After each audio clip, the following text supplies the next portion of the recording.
and we want to let you know about a resource for you to report and keep track of scams. Yeah, Tiffany Schultz from the Better Business Bureau is with us this morning to talk about some of the top consumer complaints you're hearing this year. Good morning. Good morning. How are you? Doing well. How are you doing this morning? Great. Staying warm? Yeah, trying.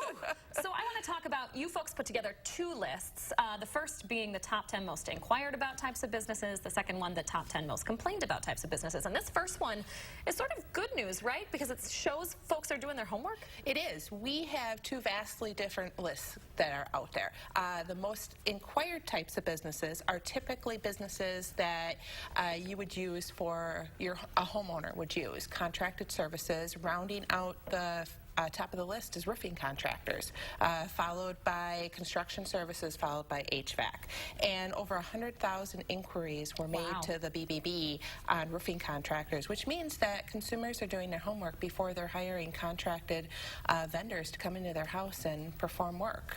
So we talk a lot on the program, especially after natural disasters. I mean, we have the flooding, we've had the snow, and I mean, that's one of the businesses that you guys put the warnings out a lot, are these contractors and scammers that try to come around and take advantage. Chasers. Right, absolutely. So people are doing their homework, they're going to bbb.org, they're calling in, they're looking for recommendations, they're looking for those accredited businesses that are reputable and have been vetted by the BBB to hire and bring into their home. Homeowners will make a purchase of a home, and that's the most expensive purchase that they'll ever make in their life. So you definitely want a good, reputable business to come in and do work in your home. And I have worked with a couple of folks who've lost money to roofing contractors in particular, thousands and thousands of dollars. I mean, have you talked to folks and have you heard just how devastating this is for them? There's definitely scammers out there, and you want to be really careful with who you hire. So you can go to bbb.org, any type of business that you're looking to hire,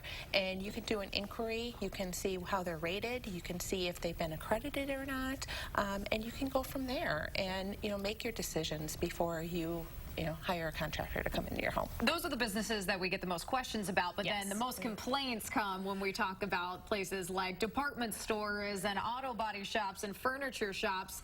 But you say some of that has to do with just the sheer volume of people going in there, right? Right. If you look at the list, department stores round out the list, followed by furniture stores. And we all know that there's a lot of volume that goes through those stores. And those are complaints on Wisconsin-based businesses. So we saw 8,900 complaints come through the Better Business Bureau on those types of businesses. And if you look at it, a lot of those are Wisconsin-based businesses. We're home to a lot of stores. Boston Store, for example, that was a business here. Kohl's, Ashley Furniture, you name it. The list just goes on with these Wisconsin-based companies. So, but of course, the sheer volume that goes through those, you're going to have more complaints. And if you wanted to make a complaint about any type of business, you can go to bbb.org and follow the prompts there. We have that website. Maybe we can bring it up. Just walk us through one more time, because it's so important, this resource, to be able to file that complaint. How exactly do folks do this? You can go to bbb.org, follow the prompts there. You can call our office at 414-847-6000, or if you do have a scam to report, go to bbb.org/scam tracker, and all the information is there for you. So you can help make other consumers aware if you do encounter bad service or a scam. A really great resource there. Thank you. Thanks so much for coming on and talking with us. Thanks for having me. Of course. Thank you. So I am personally very, very jealous of a group of Madison musicians, not just because they got to escape the cold and try